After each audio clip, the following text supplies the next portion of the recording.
Good morning students. तो बेटा जैसा कि मैंने आपको बताया था कि कुछ पॉइंट ऐसे होते हैं जो मतलब डिटेल में एकेडमीज वगैरह डिटेल में उनको कराती नहीं है और आपके एग्जाम के अंदर वो कंसेप्ट बहुत बार यूज़ होते हैं। तो आपको बुक्स में मिलेगा कि भाई अगर ये दे रखा हो तो उसके बाद ये लगा दो, ये दे रखा हो तो ऐसा कर दो। ऐसा नहीं है बेटा, वहाँ आप पजल होगे ही, 100% होगे। क्योंकि बेटा जो आपके एग्जाम में क्वेश्चंस डालने वाला होता है उसको भी पता होता है, इसीलिए वो चीज़ों को हट के जो आप देखते हो, जो आप बुक से पढ़ते हो, उससे थोड़ा बदल के चीज़ों को दे देता है और वहाँ आपकी कन्फ्यूजन हो जाती है।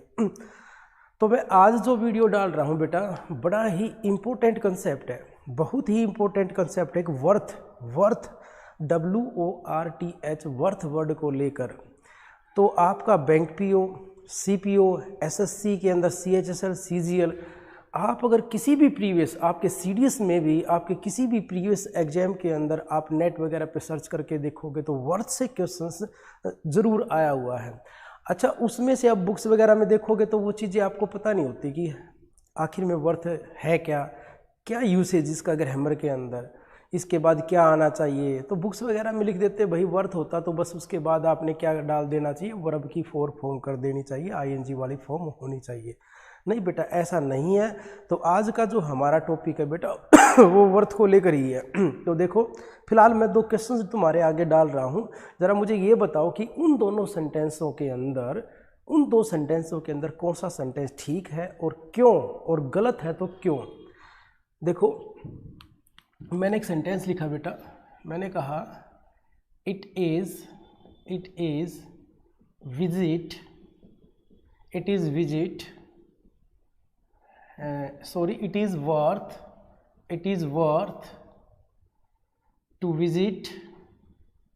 To visit Kashmir.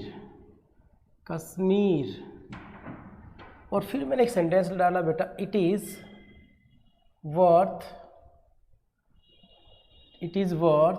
it to visit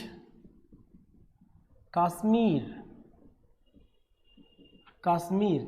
ये 2 सेंटेंसेस ज़रा मैंने आपके बोर्ड पे बेटा 2 सेंटेंस मैंने लिखे हैं, A और B सेंटेंसेस। ज़रा मुझे ये बताओ कि इनमें से कौन सा सेंटेंस करेक्ट है और क्यों, या जो भी गलत है वो क्यों गलत है। तो अगर मैं आपको बताऊं तो देखो, ये जो सेंटेंस हमारा ये वाला B, ये सेंटेंस हमारा ठीक है और ये सेंटेंस क्या हमारा गलत है। अब मेन समस्या ये आती है कि ऐसा आखिर क्या है कि भाई ये गलत है और ये जो है हमारा सेंटेंस सही है।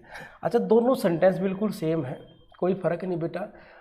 केवल क्या है, इसके अंदर हमने क्या डाल रखा है, इट डाल रखा, वर्थ के बाद इट डाल रखा और इसमें हमने इट नहीं डाल रखा है। तो भाई ये मैंने आपको बता दिया कि सेंटेंस B ठीक है और A जो है वो गलत है। तो अभी हम यही डिस्कस करेंगे कि B ठीक क्यों है और A हमारा गलत क्यों है, आखिर इस वर्थ का यूसेज क्या है। तो बेटा आप खुद ही बताओगे। सबसे पहले हम वर्थ को एक बार जान लेते हैं कि वर्थ होता क्या है। देखो, जो ये वर्थ है हमारा, अगर मैं कहूँ, जैसे मैंने कहा वर्थ की बात करें तो ये जो वर्थ है, ये वर्थ हमारा एक तो नाउन होता है बेटा। और कैसा नाउन होता है, अनकाउंटेबल नाउन होता है। ध्यान रहे, वर्थ जो होता है हमारा वो जनरली कहूँ या यूजली अनकाउंटेबल नाउन होता है बेटा। ध्यान रहे, वर्थ जो होता है वो हमारा जनरली अनकाउंटेबल नाउन होता है। अच्छा, अनकाउंटेबल नाउन है तो फिर इसका मीनिंग क्या है, क्यों इसको यूज किया जाता है। तो क्यों यूज किया जाता है, ये use to indicate the value of something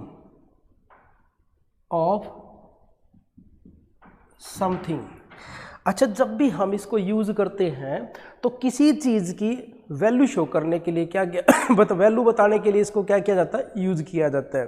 देखो, जैसे अगर मैं कहूँ, जैसे $, जैसे हमने नाउन में पढ़ा था बेटा, $, जो करेंसी होती हैं उनके बाद वर्थ या वैल्यू लगा हो, बेटा एक मैंने जब आपका नाउन जब मैंने पढ़ाया पॉजिटिव केस को लेकर, मैंने बताया था जो यूनिट ऑफ करेंसी होती हैं उनके बाद वैल्यू या वर्थ वर्ड दे रखा हो तो आप एपोस्ट्रोफ एस लिखोगे। तो वहाँ इसका मतलब क्या है, डॉलर्स वर्थ का मतलब क्या है, डॉलर्स वैल्यू, वर्थ का मतलब वैल्यू। तो बेटा ये जो है यहाँ पर देखो, ये यहाँ पर क्या काम कर रहा है, क्या फंक्शन है यहाँ पर, ये नाउन है, ये हमारा नाउन है कि $1 की वैल्यू, $1 की वैल्यू। तो वर्थ जो है वो अनकाउंटेबल नाउन होता है यूजुअली, और उसका मतलब होता है किसी चीज़ की value, value of something meaning होता है। एक एग्जांपल और देखो, जैसे मैंने एक एग्जांपल लिखा है यहाँ पर, मैंने लिखा डू यू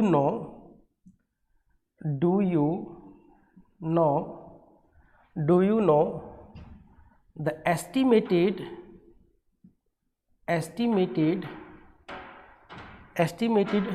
worth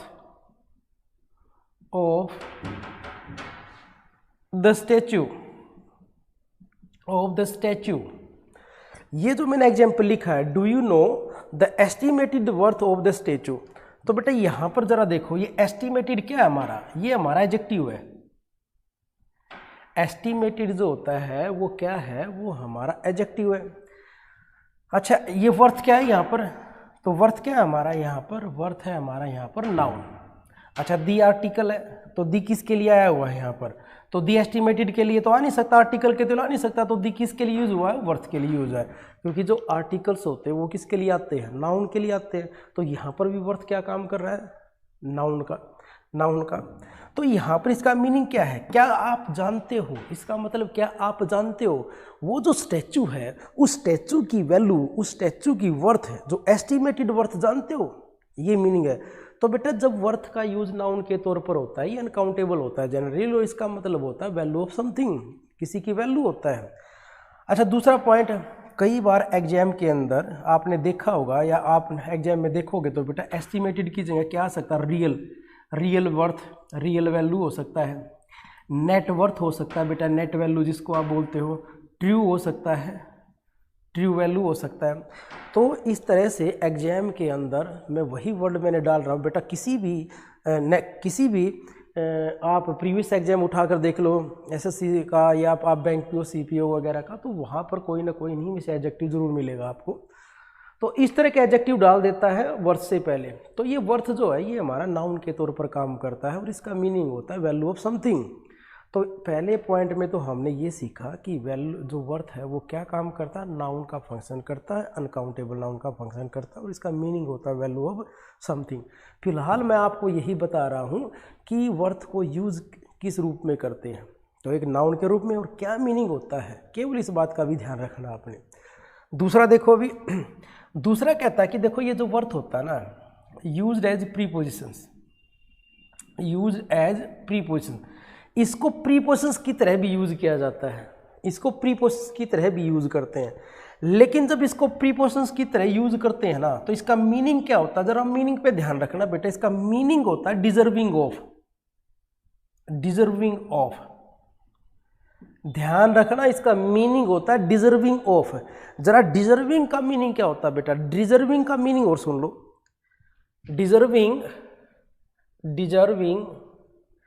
डिजर्विंग का मतलब होता है बेटा हैविंग सफिशिएंट वर्थ, ये मीनिंग होता है। जरा बात ध्यान से सुनना।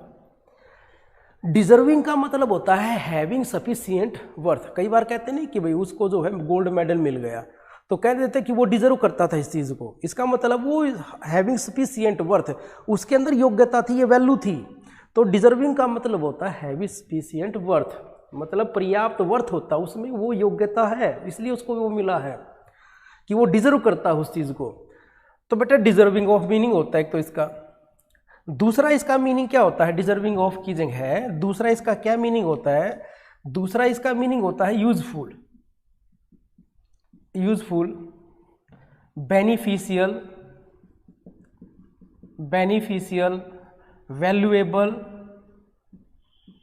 वैल्यूएबल। तो फिर इसके ये भी मीनिंग होते हैं। देखो मैंने आपको खास बात बता रहा हूँ बेटा, ये बड़ा इंपॉर्टेंट वर्ड है। मैं एक एक कंसेप्ट को लेकर एक्स्ट्रा वीडियोस डालूंगा ज़रूर आपके, उसके अंदर डिटेल में चीज़ों को बताऊंगा, आपको कहीं पर भी ये चीज़ें नहीं मिलेंगी, गारंटी देता हूँ इस बात की मैं आपको। मैं कहता हूँ कि वर्थ को प्रीपोजिशंस के तौर पर भी यूज़ किया जाता है, लेकिन जब प्रीपोजिशंस के तौर पर इसको यूज़ किया जाता है तो इसका मीनिंग होता है डिजर्विंग ऑफ, यानी कि हैविंग सफिशिएंट वर्थ, या फिर इसका मीनिंग होता है यूजफुल, बेनिफिशियल और वैल्यूएबल। ये इसके क्या होते हैं, मीनिंग होते हैं, इस बात का ध्यान रखना।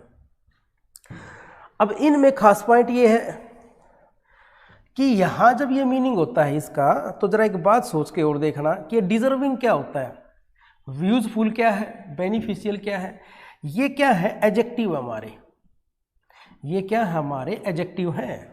डिजर्विंग जो होता है वो क्या होता है बेटा, एडजेक्टिव होता है, डिजर्विंग एडजेक्टिव होता है। दूसरा यूजफुल एडजेक्टिव होता है, बेनिफिशियल भी आपका एडजेक्टिव है और वैल्यूएबल भी आपका क्या है, एडजेक्टिव है।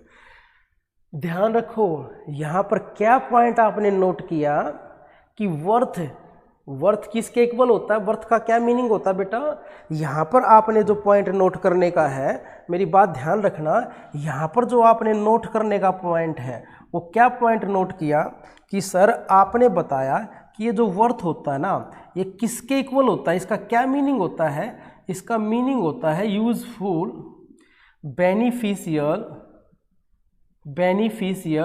वैल्यूएबल, ये इसके मीनिंग होते हैं, इसके इक्वल। लेकिन ये क्या होते हैं, ये एडजेक्टिव होते हैं, और ये वर्थ क्या होता है, प्रेपोजिशंस होता है।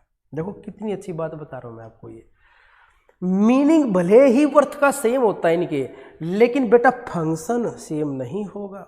क्यों नहीं होगा, ये एडजेक्टिव का काम करेंगे और ये क्या करता है, प्रीपोजिशंस का। मीनिंग सेम देगा लेकिन काम अलग अलग है, ये प्रीपोजिशंस का काम करेगा और ये क्या काम करेंगे, एडजेक्टिव का, लेकिन मीनिंग क्या होगा, सेम होगा। मैं एग्जांपल समझा देता हूँ, एक दो एग्जांपल लिख देते हैं। मैंने एक एग्जांपल लिखा, मैंने कहा देखो, जैसे एक एग्जांपल लिख देते हैं, इट इज ए पेंटिंग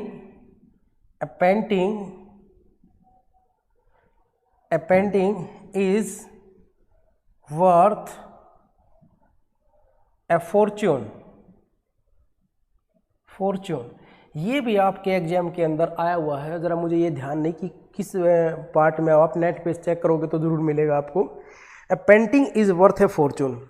जरा देखो यहाँ पर भाई, वर्थ क्या है यहाँ पर, तुम ही बताओ वर्थ क्या है यहाँ पर। अगर ये नाउन तो है नहीं, अगर ये नाउन होता तो जो इज एम आर वर्ब होती है ना बेटा, इज एम आर जो वोज वर्ब होती है वो लिंकिंग वर्ब होती है, और उनके बाद क्या आते हैं, कॉम्प्लीमेंट या एडजेक्टिव होते हैं आपकी। अगर ये नाउन होता तो फिर ए आर्टिकल इससे पहले होना चाहिए था, इस बात का भी ध्यान रखें। तो यहाँ पर फॉर्चून क्या है, वो नाउन है, और ए आर्टिकल जो किसके लिए आया, फॉर्चून के लिए आया। तो वर्थ क्या है, वर्थ एडजेक्टिव भी नहीं है बेटा, इस बात का भी ध्यान रखना। वर्थ एडजेक्टिव नहीं होता। आपकी बहुत सारी बुक के अंदर, मेरी बात ध्यान से सुनना, आपकी बहुत सारी बुक के अंदर क्या मिलेगा कि वर्थ जो है वो क्या होता है, एडजेक्टिव होता है बेटा। नहीं बेटा, वो बिल्कुल गलत है। आप चीज़ों को किताब में, मैंने कहा कि किताब में हर लिखी हुई चीज़, किताब में लिखी हुई हर चीज़ ज़रूरी नहीं कि वो सही होगी वो। तो इसलिए मैं कहता हूँ बेटा, ध्यान से चीज़ों को समझा करो, एक्सपेरिमेंट किया करो। अगर ये एडजेक्टिव होता, जरा मेरी बात सुनना, अगर एडजेक्टिव होता तो क्या हम इसको ऐसे लिख सकते थे, a painting is a worth fortune. जैसे मैं कहता हूं I have a red shirt, तो जब भी डिटर्मिनर होते हैं, आर्टिकल होते हैं, तो वो एडजेक्टिव के बाद नहीं बेटा, एडजेक्टिव से पहले आते हैं। जैसे मैं कहूँ Ram is a good boy, तो क्या आप ऐसे बोल सकते हो Ram is good a boy, कहोगे सर नहीं बोल सकते। तो बेटा ध्यान रखना, जो डिटर्मिनर ए आर्टिकल होते हैं उनकी प्लेसमेंट क्या होती है, एडजेक्टिव से पहले होती है, एडजेक्टिव से पहले आते हो। अगर ये वर्थ एडजेक्टिव बन सकता हो तो फिर तो ये आर्टिकल को आगे आना चाहिए था। तो आपके एग्जाम के अंदर इस तरह एरर पूछा जाता है कि वर्थ से पहले, वर्थ को क्या बना के डाल देगा, एडजेक्टिव। वो वर्थ को एडजेक्टिव बनाकर डाल देता, जबकि एडजेक्टिव होता नहीं है, तो वो क्या होगा, गलत। ध्यान रखना, आर्टिकल वर्थ से पहले कभी नहीं आएगा, मेरी बात को ध्यान रखना। तो यहाँ पर ये जो है, ये क्या है, गलत है। तो ये हमारा जो सेंटेंस है क्या है, गलत है, क्योंकि ये हमारा एडजेक्टिव नहीं है। अच्छा, एडजेक्टिव नहीं है तो क्या है यहाँ पर, ये फिर नाउन भी नहीं हो सकता, नाउन होता तो आर्टिकल पहले आना चाहिए भाई। जैसे कि अगर मैं कहूँ वर्थ फॉर्चून लिख दूँ, अब तुम में से कोई बच्चा सोच रहा होगा सर वर्थ फॉर्चून नाउन भी तो हो सकता है, कंपाउंड नाउन भी हो सकता है। बेटा बिल्कुल हो सकता है, जैसे स्टोरी बुक होता है। पहली बात तो मीनिंग गलत हो जाएगा, वर्थ फॉर्चून इकट्ठा लिख देंगे। दूसरा पॉइंट, स्टोरी जो बुक होता है, तो स्टोरी बुक भले ही कंपाउंड नाउन है, लेकिन स्टोरी जो है बुक की विशेषता बता रही है। विच टाइप ऑफ बुक कहोगे, स्टोरी बुक, कहानियों की किताब। तो स्टोरी जो है एडजेक्टिव बन गया, उसके अंदर मॉडिफायर बन गया, नाउन मॉडिफायर। तो अगर मैं कहूँ I bought a story book yesterday, तो ए आर्टिकल बेटा स्टोरी के लिए नहीं बुक के लिए माना जाएगा। तो स्टोरी उसके अंदर फिर भी एडजेक्टिव का काम करेगा। तो वर्थ फॉर्चून, ए वर्थ फॉर्चून लिख दूंगा तो वर्थ एडजेक्टिव माना जाएगा, फिर भी एडजेक्टिव का फंक्शन करेगा। ये एडजेक्टिव ये हो नहीं सकता। तो ध्यान रखना यहाँ पर फिर ना तो ये नाउन है ना ये एडजेक्टिव है। तो मैंने काम बताए दो ही, या तो नाउन का काम करेगा या प्रीपोजिशंस का। तो फिर क्या काम करेगा यहाँ पर, ये प्रीपोजिशंस का काम है। और तुम्हें पता होगा कि प्रीपोजिशंस के बाद क्या आते हैं, ऑब्जेक्ट। तो ए फॉर्चून जो है वो प्रीपोजिशंस का क्या बन गया, ऑब्जेक्ट बन गया। वीडियो जो डाल रहे हैं बेटा ये है थोड़ा सा लॉजिकली चीज़ें हैं काफ़ी, लेकिन आप अगर ध्यान से चीज़ों को समझोगे तो मैं गारंटी देता हूँ इसमें से कभी भी गलती नहीं होगी, 100%। तो मैंने वर्थ को लेकर दो बातें आपको बताई कि वर्थ एडजेक्टिव का काम नहीं करता है। पहली बात तो ध्यान में रखना, जब भी ये काम करता है तो नाउन का काम करता है या प्रीपोजिशंस का। नाउन का काम करेगा तो इसका मीनिंग क्या होगा, वैल्यू ऑफ समथिंग मीनिंग होगा। दूसरा, जब भी ये प्रीपोजिशंस का काम करेगा तो इसका मीनिंग या तो डिजर्विंग ऑफ होगा या फिर इसका meaning beneficial, useful, valuable meaning होता है। अब जब ये वर्थ है, मीनिंग तो यूजफुल, वैल्यूएबल, बेनिफिशियल होता है, लेकिन वो वर्ड एडजेक्टिव होता है और ये क्या होता है, आपका प्रीपोजिशंस होता है। तो अब ये पॉइंट समझने के बाद हम क्वेश्चंस पे चलते हैं बेटा, किस तरह के एरर आपके एग्जाम में इस तरह के एरर डाले जाते हैं और ऊपर दिए गए हुए सेंटेंसों में क्या प्रॉब्लम हो, तभी समझ पाओगे। अब जरा सेंटेंसों पे चल लेते हैं। देखो मैं अब एक दो एग्जाम्पल आपको करवा रहा हूं, जरा आप मुझे बताओ कि ये अब ठीक है या ये गलत है।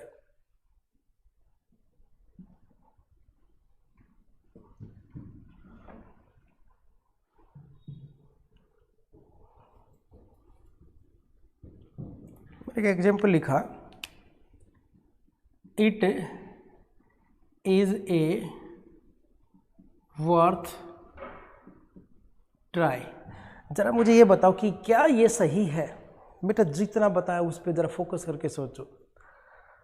कहोगे सर सही नहीं हो सकता, क्यों सही नहीं हो सकता। देखो अगर मैं ए को आगे लिख दूं तो वर्थ क्या बन गया हमारा, एडजेक्टिव। ट्राई क्या बन गया, नाउन। अब मैंने अभी आपको बताया है कि ए वर्थ ट्राई, वर्थ एडजेक्टिव नहीं हो सकता। इजेमआर जो वर्ब होती है वो लिंकिंग वर्ब होती हैं। और अगर मैं ए वर्थ ट्राई लिख रहा हूं तो एक रेड शर्ट हो गया, ये एक गुड बॉय हो गया, एक it is a red shirt, it is a beautiful flower. तो फिर ये जरा देखो, मैंने सेंटेंस लिखा, it is a beautiful flower, beautiful flower. जब मैं ऐसे लिख रहा हूं तो फ्लावर नाउन है और ब्यूटीफुल क्या है, एडजेक्टिव है। और ये ए आर्टिकल फ्लावर के लिए आया बेटा, तो सेंटेंस ठीक है। लेकिन वर्थ एडजेक्टिव हो तो नहीं सकता।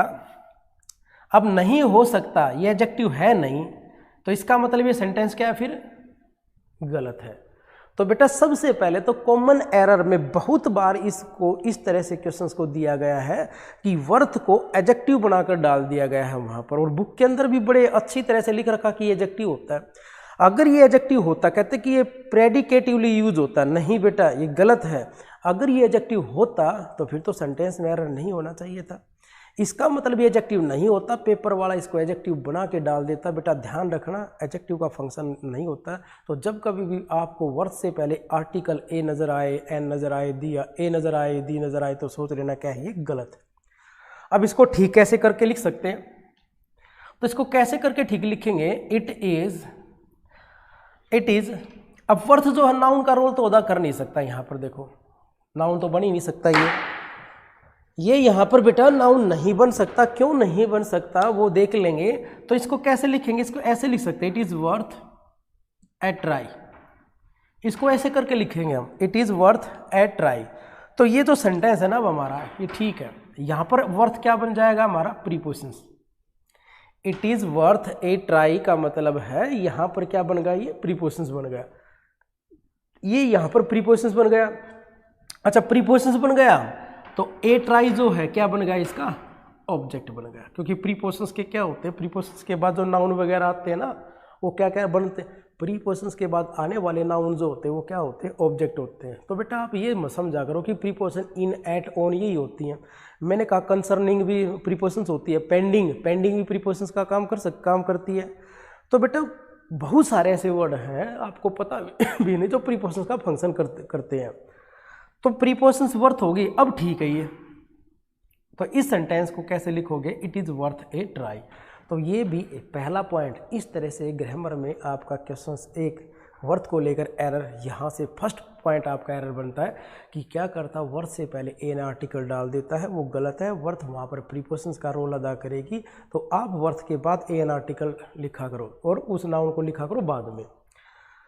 दूसरा, अच्छा इसी सेंटेंस को हम एक तरह और लिख सकते हैं, अगर लिखना चाहें तो इसको एक तरह और लिख सकते हैं। देखो, it is worth trying, it is worth trying.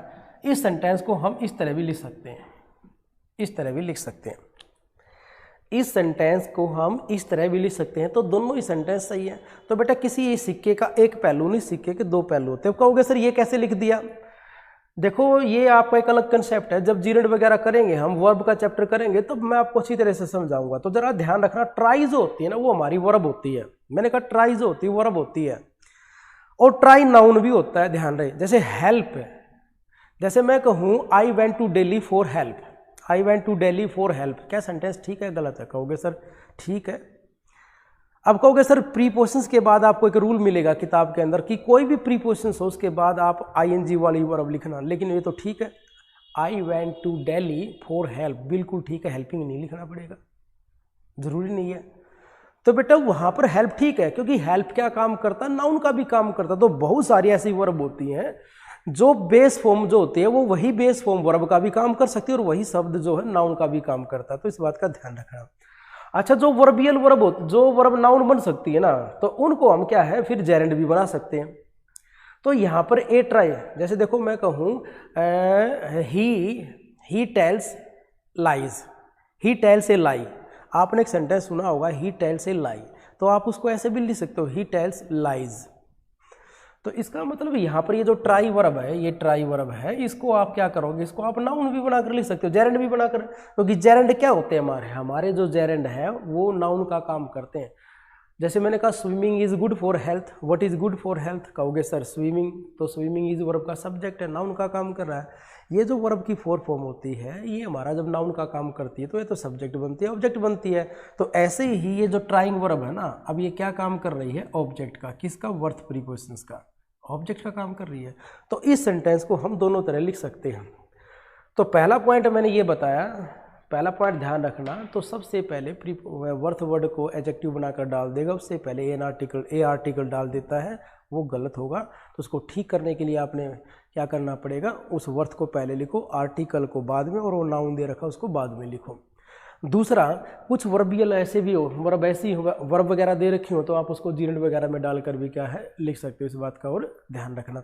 एक एग्जांपल जरा और देखो बेटा, एक एग्जांपल और देखो।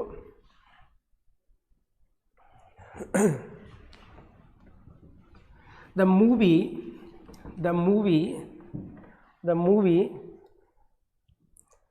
मैंने सेंटेंस लिखा है यहाँ पर, द मूवी इज रियली, अच्छा रियली लिखूं या ट्रूली लिखूं, एक ही बात है बेटा, एडवर्ब है दोनों। क्या है, adverb. The movie is really या ट्रूली वर्थ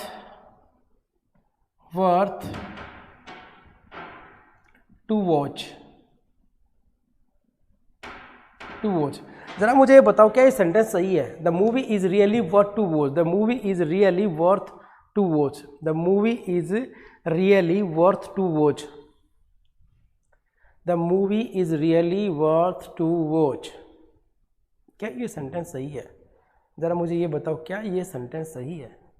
अब सुनो बेटा, ये एडवर्ब हो गई, जाहिर बात अगर ये एडवर्ब हो गई तो ये नाउन तो हो नहीं सकता।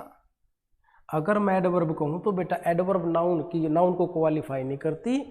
रियली वर्थ यानी कि ये जो वर्ड लिखा हुआ ना, ये रियली, ये जो रियली वर्थ लिखा हुआ, रियली लिख रखा है, ये एडवर्ब है।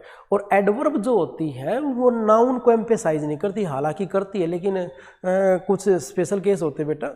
तो नाउन को मॉडिफाई वगैरह करने के लिए हम एडजेक्टिव का यूज करते हैं, नाउन प्रोनाउन को। तो एक्सेप्ट देम, नाउन प्रोनाउन को छोड़कर जितने भी जो पार्ट्स बचे हैं, पार्ट्स ऑफ स्पीच बचे हैं, उनको मॉडिफाई करने का काम एडवर्ब करती है। तो वर्थ नाउन तो है नहीं। अच्छा, नाउन नहीं तो फिर दूसरा क्या काम करता है? ये प्रीपोजिशंस का काम करता है। अगर ये प्रीपोजिशंस है तो प्रीपोजिशंस के बाद इन्फिनिटिव कैसे यूज करोगे? तो ये सेंटेंस क्या हो गया? गलत। देखो, वर्थ दो ही काम करेगा, या तो नाउन का काम करेगा, नाउन हो नहीं सकता क्योंकि एडवर्ब है, और एडवर्ब प्रीपोजिशंस को भी एम्फेसाइज करती है। देखो, जो एडवर्ब होती है वो प्रीपोजिशंस को एम्फेसाइज करती है। वो कैसे करती है मैं आपको एक सेंटेंस जरूर बताऊंगा। तो यहाँ पर जो मैंने सेंटेंस लिखा, ये प्रीपोजिशन, नाउन तो है नहीं, तो फिर क्या बच गया? प्रीपोजिशन। अच्छा, प्रीपोजिशंस बच गई, तो प्रीपोजिशंस के बाद इन्फिनिटिव नहीं लिखा जाता कभी भी। किसी भी प्रीपोजिशंस के जस्ट आफ्टर आप इन्फिनिटिव लिख नहीं पाओगे। तो इसका मतलब ये सेंटेंस क्या है? फिर गलत है। अच्छा, गलत है तो फिर इसको कैसे लिखोगे? तो फिर इसको कैसे लिखें? तो फिर इसको क्या करो, आप इसको इस तरह लिख दो, the movie is really worth watching. अब ठीक है, अब ये प्रीपोजिशंस हो गई और ये इसका क्या हो गया? ऑब्जेक्ट, प्रीपोजिशंस का ऑब्जेक्ट, और ये होगी एडवर्ब। अब ये एडवर्ब किसको एम्फेसाइज कर रही है? वर्थ को। तो the movie is really worth watching, the movie is really worth watching. तो फिर किस तरह लिख सकते हैं हम इस सेंटेंस को? हम इस तरह लिख सकते हैं। अब कहोगे सर प्रीपोजिशन एम्फेसाइज कैसे कर सकती हैं? तो देखो, कई बार आपने सेंटेंस देखा होगा, जैसे मैं कहूँ ही इज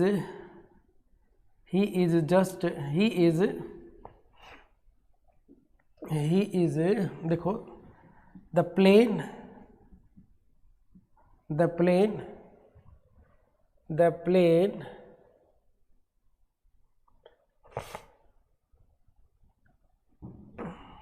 एक सेंटेंस देखो, मैं जरा सेंटेंस लिखता हूँ, एक जरा सेंटेंस देखो बेटा।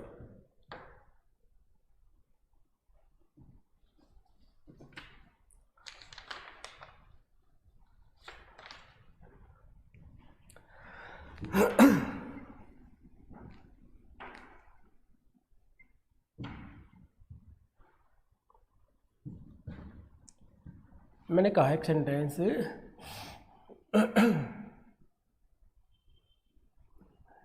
The plane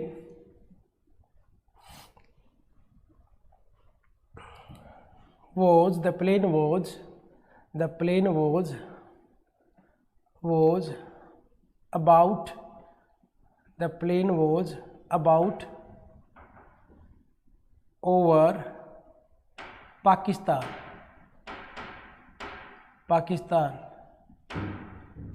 when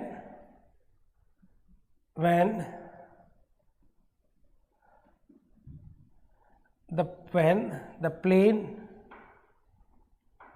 trouble started।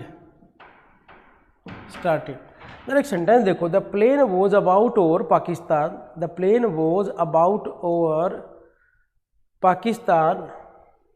Over Pakistan when the plane trouble started. बोला जब प्लेन ट्रबल स्टार्टेड हुई ना, जब प्लेन के अंदर वो जो ट्रबल वगैरह शुरू हुई ना, तो प्लेन जो है वो अबाउट ओवर, तो यहाँ पर जो अबाउट प्रीपोजिशन दे रखी है ना हमने, अबाउट, ये जो अबाउट है, या मैं यहाँ अबाउट की जगह ये यहाँ मैं लिख देता हूँ, जस्ट भी लिख सकता हूँ, जस्ट ओवर लिख सकता हूँ, जस्ट ओवर। तो ये जो हमारी जो है एडवर्ब है, और ये किस पे है बेटा? ओवर प्रीपोजिशंस को जो है क्या कर रही है? एम्फेसाइज कर रही है। The plane was real just over Pakistan when the plane trouble is started. तो कुछ ऐसी एडवर्ब भी होती हैं, कुछ ऐसी एडवर्ब होती हैं जो क्या करती है? प्रीपोजिशंस को भी वो है एम्फेसाइज कर देती है।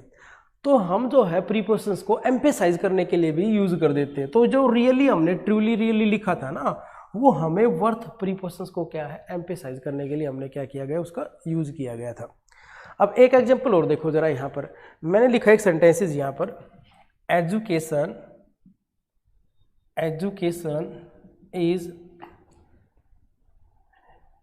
Is worth to do. क्या ये सेंटेंस सही है? Education is worth to do, education is worth to do, क्या ये सेंटेंस सही है? या फिर हम इसको ऐसे लिखें, education is useful to do, useful to do. तो देखो बेटा, मैं अगर बात बताऊं आपको, ये सेंटेंस सही है और ये सेंटेंस क्या गलत है। ये सेंटेंस सही है और ये सेंटेंस क्या गलत है। Education is useful to do, education is useful to do. To do की बजाय मैं यहां पर क्या लिख सकता हूं? लर्न। तो ये सेंटेंस सही है और ये सेंटेंस क्या गलत है। Education is useful to do या education is useful to learn, useful to learn. मैं लिख सकता हूं sport is useful to do, sport is useful to do.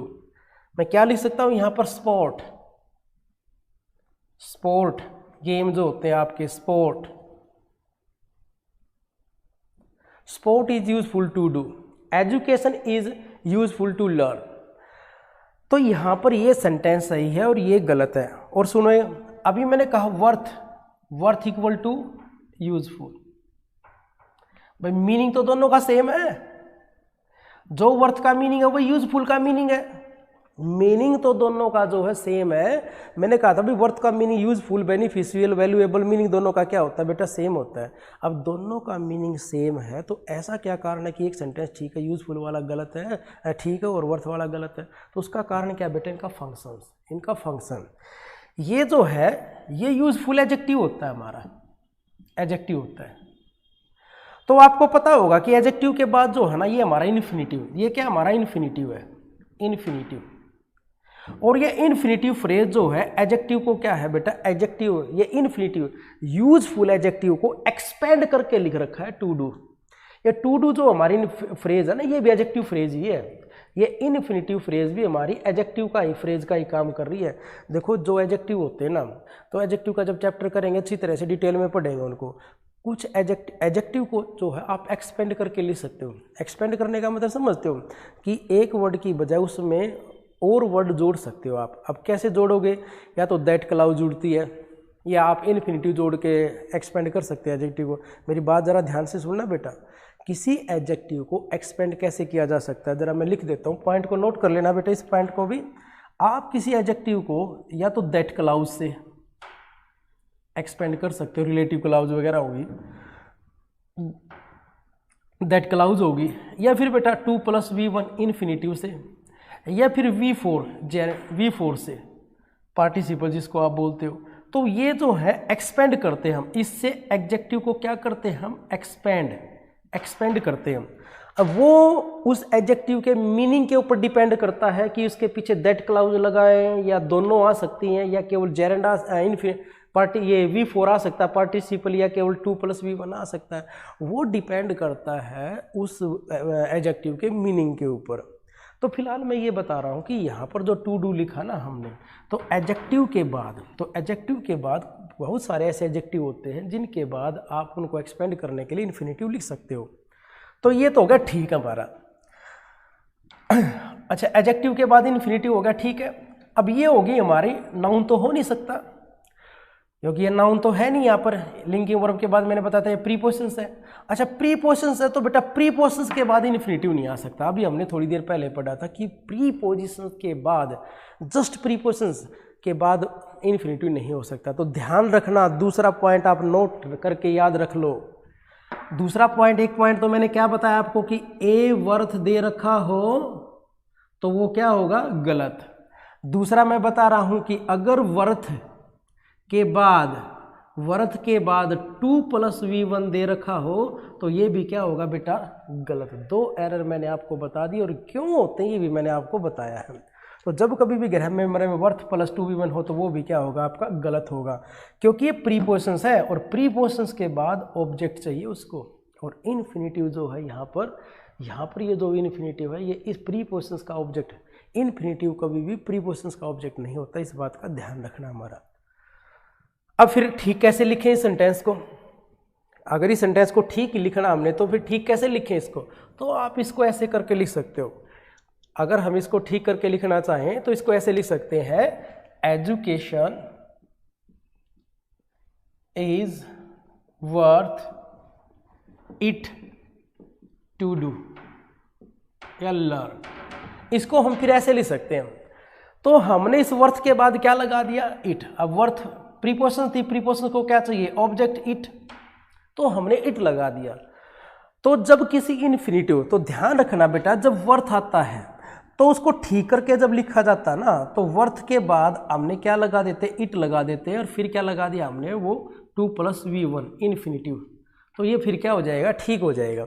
अब कहोगे सर इट क्यों लगाया, ही सी लगा दो, दे लगा दो, प्रोनाउन क्यों लगाया आपने।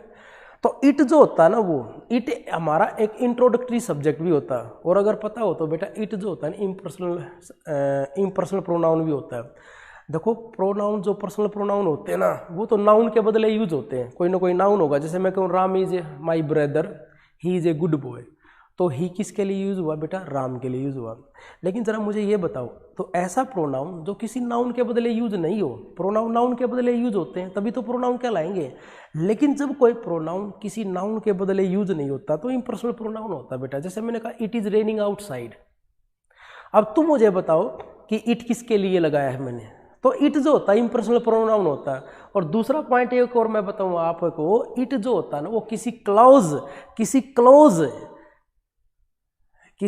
या किसी फ्रेज, किसी क्लॉज को के लिए भी यूज किया जा सकता है। इट जो होता है वो किसी क्लॉज के लिए भी यूज किया जा सकता है। मैं आप बताऊंगा आपको, इट किसी क्लॉज के लिए भी सब्जेक्ट है। पूरी क्लॉज को इंट्रोड्यूस करने के लिए भी हम इट यूज कर सकते हैं। तो यहाँ जो इट यूज किया है ना, यहाँ पर जो इट यूज किया है, ये जो इन्फिनिटिव फ्रेज है ना बेटा, इन्फिनिटिव फ्रेज, इसी को इंट्रोड्यूस करने के लिए हमने क्या है, इट यूज किया है। अब जरा आ जाते हैं हम ऊपरले वाले 2 क्वेश्चंस के ऊपर। अब हम ऊपर वाले 2 क्वेश्चंस के ऊपर आ जाते हैं। अब शायद आप बता सकते हो कि सर क्या एरर था इसके अंदर, क्यों। अब हम इसमें एरर बता सकते हैं आसानी से, जरा देखो बेटा। तो यहां पर जो है ये वर्थ हमारी प्रीपोजिशंस, भाई प्रीपोजिशंस है। देखो नाउन तो होगा नहीं, it is worth to visit Kashmir बेटा, नाउन तो होगा नहीं। अच्छा नाउन क्यों नहीं होगा, उसका कारण सुनो। अगर ये नाउन है, मान लो ये अगर नाउन का काम करता है, वैसे मैंने बताया था लिंकिंग वर्ब के जस्ट बाद जो है कॉम्प्लीमेंट एडजेक्टिव आते हैं, तो एडजेक्टिव ये होता नहीं, या तो प्रीपोजिशन या नाउन है। अगर नाउन बनता तो टू इन्फिनिटिव लगा रखा है, और फिर क्या लगा रखा है, कश्मीर जो है क्या है इसका, विजिट का ऑब्जेक्ट हो गया। अच्छा इसका ऑब्जेक्ट हो गया, तो फिर ये नाउन जो होगा, अगर हम इस तरह से लिख, इट से जब सेंटेंस स्टार्ट करते हैं तो इट किसके लिए आया, समस्या की ये भी है कि इट किसके लिए आया। तो यहाँ जो इट आया है ना, वो टू विजिट कश्मीर को ही इंट्रोड्यूस कर रहा है हमारा इट जो है वो टू विजिट कश्मीर को ही इंट्रोड्यूस कर रहा है। तो मैं इट और दिस की जब डिफरेंस डालूंगा तो बेटा तब आप इसको अच्छी तरह से समझ पाओगे, इस बात को समझ पाओगे वहाँ पर। देखो मैं एक सेंटेंस आपको बताऊं, मैंने कहा, जरा एक सेंटेंस देखना, मैंने कहा she can talk to ghost is not true.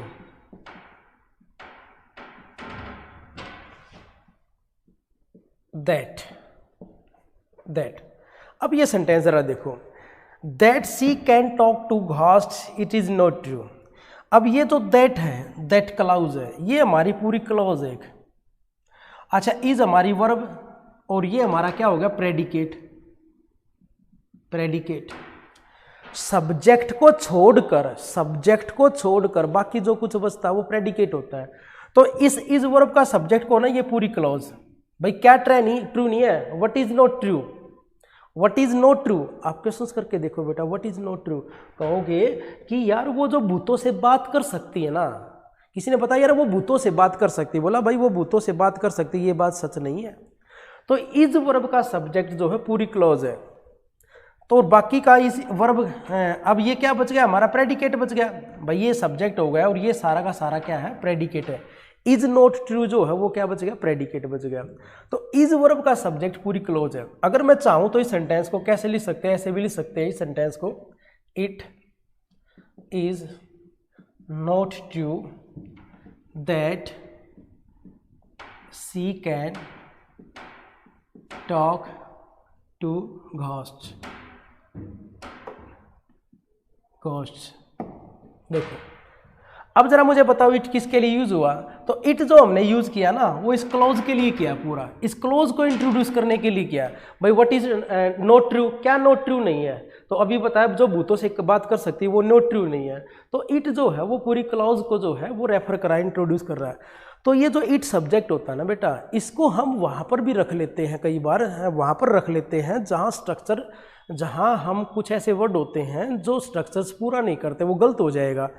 तो वहाँ पर हम इट सब्जेक्ट को, इट को बनाकर रख लेते ऑब्जेक्ट, क्योंकि इट जो है किसी क्लॉज को भी, इन्फिनिटिव क्लॉज को भी, और आपके यानी 2+V1 क्लॉज को भी, और आपकी दैट क्लॉज को भी जो है वो क्या कर देता है, इंट्रोड्यूस करवा देता है। तो इस वहाँ पर हम इट रख लेते हैं। तो यहाँ पर जो इट रखा ना हमने वो टू विजिट कश्मीर को ही रेफर कर रहा है एक तरह से। अब इट रखने का कारण क्या है, क्योंकि प्रीपोजिशंस होगी, तो प्रीपोजिशंस को क्या चाहिए, ऑब्जेक्ट। मैंने बताया था भाई प्रीपोजिशंस के बाद इन्फिनिटिव ऑब्जेक्ट नहीं बनता कभी भी, नीचे लिखा था प्रीपोजिशंस के बाद कभी भी क्या नहीं, वर्थ के तुरंत बाद इन्फिनिटिव नहीं आ सकता, क्योंकि उसका ऑब्जेक्ट नहीं बन सकता, वर्थ प्रीपोजिशंस हो गई। तो यहाँ पर ये जो वर्थ है ना ये होगी प्रीपोजिशन, तो इसको क्या चाहिए, पीछे ऑब्जेक्ट चाहिए अपने, तो इट क्या हो गया, ऑब्जेक्ट हो गया। तो ठीक है, ये इसका मतलब it is worth it to visit Kashmir क्या होगा, ठीक होगा।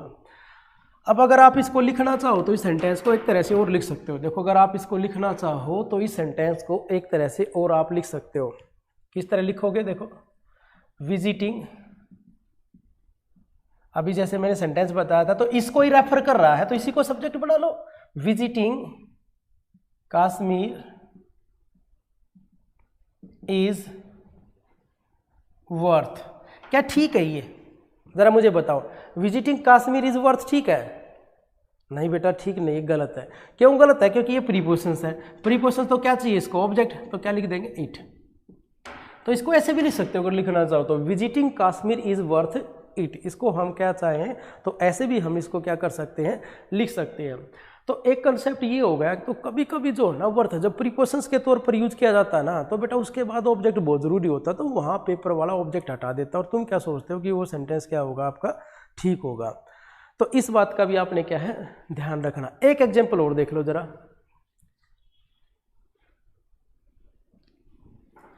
एक एग्जाम्पल मैंने लिखा है यहाँ पर, बिल्कुल ऐसा सेम एग्जाम्पल हम कर लेते हैं। मैंने कहा इट इज not worth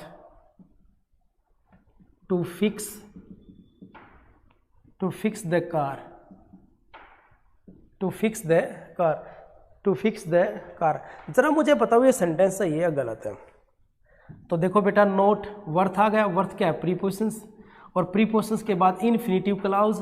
तो याद रखना कभी भी वर्थ के बाद इन्फिनिटिव क्लाउज नहीं आ सकती, वो क्या हो जाएगी, गलत। क्यों नहीं आ सकती, क्योंकि प्रीपोजिशंस का ऑब्जेक्ट नहीं, इन्फिनिटिव क्लॉज प्रीपोजिशंस का ऑब्जेक्ट नहीं बन सकती कभी भी, इस बात को ध्यान रखना बेटा। ये छोटे छोटे पॉइंट याद करने के होते हैं। अब इसका मतलब ये सेंटेंस तो क्या हो गया, गलत हो गया। गलत हो गया तो बेटा मैंने तरीका आपको बता रखा है, अब इसको ठीक कैसे करें। तो इसको हम अगर ऐसे लिख सकते हैं, it is not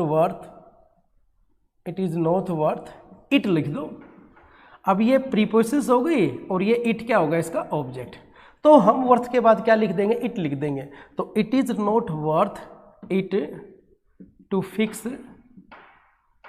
the car. अब एक तरह से और लिख सकते हो इसको आप अगर लिखना चाहो तो मैंने बताया था भाई कि आप इस इन्फिनिटिव क्लॉज को आगे ले आओ, इसको क्या कर दो, फिक्सिंग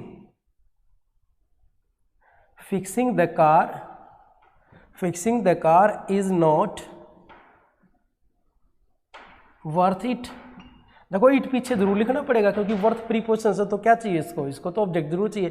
तो आप इसको लिखना चाहो ना तो आप इसको ऐसे भी लिख सकते हो कि fixing the car is not worth it, fixing the car is not worth it. तो हम अगर इसको लिखना चाहें तो इस तरह भी इसको क्या कर सकते हैं, लिख सकते हैं। तो बेटा ये हमारा जो था वर्थ का एक कंसेप्ट आता है, बड़ा ही इंपॉर्टेंट है। दूसरा वर्थ से एक और होता है, देखो दूसरा, कई बार ऐसा होता है कि वेल आ जाता है बेटा, वर्थ वेल आ जाता है, वर्थ वेल, ये गलत होता है बेटा, वेल वर्थ हो सकता है। कई बार मैंने देखा एग्जाम के अंदर, किसी एग्जाम में, एक सीपीओ के एग्जाम में आया हुआ था, आपका था वर्थ वेल, तो वर्थ वेल नहीं हो सकता कभी भी। क्यों नहीं हो सकता, उसका मैं कारण बता देता हूँ। अच्छा, ये वर्थ क्या काम करेगा, नाउन करेगा भाई, वर्थ का काम या तो नाउन का काम करेगा, प्रीपोजिशंस का काम करेगा, और वेल होती है आपकी एडवर्ब, ये आपकी एडवर्ब होती है। तो ये वर्थ जो है ना हमारी प्रीपोजिशंस का काम करती है ना, तो ये वेल है ना एडवर्ब भी होता है वेल, तो वेल जो है फिर आगे आना चाहिए, वर्थ के बाद वेल नहीं आ सकता, क्योंकि वेल वर्थ जो होती है तो नाउन का काम करती है, प्रीपोजिशंस का, तो वेल को हम क्या करते हैं, वेल आगे लगा देते हैं बेटा, ध्यान रहे, वेल वर्थ होता, वर्थ वेल नहीं हो सकता, वेल आगे लगाओ, वर्थ से पहले लगाना आपको पड़ेगा। अब पहले लगाओगे तो क्या हो जाएगा, वेल एडवर्ब हो गई और वर्थ क्या हो जाएगी, प्रीपोजिशन, तो एडवर्ब प्रीपोजिशंस को एम्फेसाइज तो कर ही सकती है, तो ठीक हो जाएगा। अच्छा, कभी कभी क्या कर देता है, वेल की जगह वेरी दे देता है, वेरी, तो इसका फंक्शंस भी अलग है, तो वेरी बिल्कुल नहीं होगा बेटा, वेल वर्थ हो सकता है लेकिन वेल वर्थ हो सकता है, वेरी वर्थ बिल्कुल नहीं होगा, इस बात का ध्यान रखना। तो अगर कभी सेंटेंस के अंदर आपको क्या नजर आए, वर्थ के बाद वेल नजर आए ना, वो गलत है, या तो वेल को हटा दो, या तो आप वेल को हटा दो, कोई दिक्कत वाली बात ही नहीं है, या फिर वेल को लिखना चाहते हो ना तो वर्थ से पहले लिख देना, और वेरी वर्थ कभी होता ही नहीं बेटा। तो ये एक एक्स्ट्रा पॉइंट और बचा हुआ था, इसमें से मैंने करवा दिया आपको। अब जरा एक बार टाइम देख लेते हैं, अगर टाइम बचा हुआ तो एक दो एग्जाम्पल इससे और देख लेते हैं, नहीं तो बेटा ये बड़ा ही इंपॉर्टेंट कंसेप्ट है, और इसके बाद जो मैं वीडियो डालूंगा वो इट और दिस में डिफरेंस की डालूंगा। एक टाइम देख लेते हैं,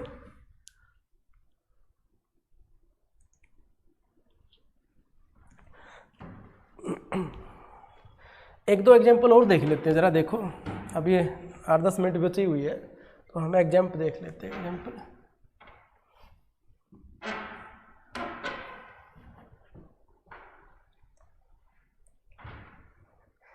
एक प्रीवियस एग्जाम में क्वेश्चन आया हुआ था आपका, it is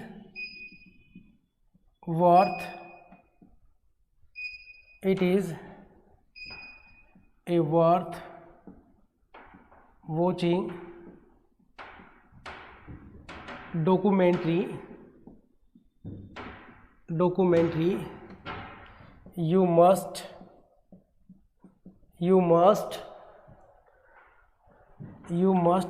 not miss it. ये प्रीवियस एग्जाम का ही क्वेश्चन है, आपके एसएससी का क्वेश्चन है। It is a worth watching documentary, you must not miss it. जरा मुझे बताओ बेटा इसमें एरर क्या है। अब तो साफ नजर आ गया होगा बेटा आपको, जब भी एग्जाम सेंटेंस में वर्थ नजर आए सॉरी बेटा, तो आपका फोकस ये होना चाहिए कि वर्थ या तो नाउन का काम करेगा या क्या काम करेगा, प्रीपोजिशंस का काम करेगा, बस। तो आपका ध्यान होना चाहिए कि वर्थ से पहले आर्टिकल नहीं होना चाहिए, वो क्या हो जाएगा, गलत हो जाएगा। दूसरा ध्यान ये होना चाहिए कि वर्थ के तुरंत बाद इन्फिनिटिव कभी भी नहीं आ सकता, उसके बाद ऑब्जेक्ट आना चाहिए। तीसरा मैंने बताया वेल वर्थ होता है, वर्थ वेल नहीं होता है। तो ये 2-3 पॉइंट तो याद रखने हैं आपको, और क्यों ये आते हैं इनका मैंने आपको कारण बताया। तो जरा ये बताओ, देखो यहाँ पर तो एरर तो पता ही चल गया कि वर्थ से पहले क्या दे दिया, ए। अगर ए दे दिया तो आर्टिकल हो जाएगा, ये तो एडजेक्टिव बन गया, एडजेक्टिव होता नहीं है, तो ये क्या होगा, गलत। तो हम इसको कैसे लिखना पड़ेगा, हमने लिखना पड़ेगा इसको वर्थ ए वॉचिंग डॉक्यूमेंट्री, ये हमने लिखना पड़ेगा, वर्थ ए वॉचिंग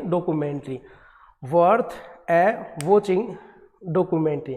तो यहाँ जो ये आर्टिकल आया ना हमारा वर्थ ए वॉचिंग, ये ए आर्टिकल डॉक्यूमेंट्री के लिए आया है। वॉचिंग जो यहाँ पर क्या काम कर रहा है, पार्टिसिपल का काम कर रहा है बेटा, एडजेक्टिव का ही काम कर रहा है। तो पता है एडजेक्टिव से पहले आर्टिकल, तो बच्चा हो सकता है तुम में से कुछ ये सोच रहे हो कि सर वर्थ वॉचिंग ए डॉक्यूमेंट्री लिख दे, तो नहीं बेटा, यहाँ पर जो वॉचिंग है वो एडजेक्टिव का काम कर रहा है। तो तुम ही बताओ आर्टिकल कहाँ आएगा, एडजेक्टिव पहले आर्टिकल फिर एडजेक्टिव फिर नाउन, ऐसे ही तो आएगा। तो डॉक्यूमेंट्री क्या है, डॉक्यूमेंट्री क्या है, नाउन है हमारा, ये हमारा एडजेक्टिव का काम कर रहा है, तो ये डिटर्मिनर यहाँ आएगा, और वर्थ क्या है, प्रीपोजिशन है। तो इसको हमने किस तरह से लिखना चाहिए था, इस तरह से इसको क्या करके लिखना चाहिए था, ठीक लिखना चाहिए था इस तरह से। एक एग्जाम्पल और देख लेते बेटा।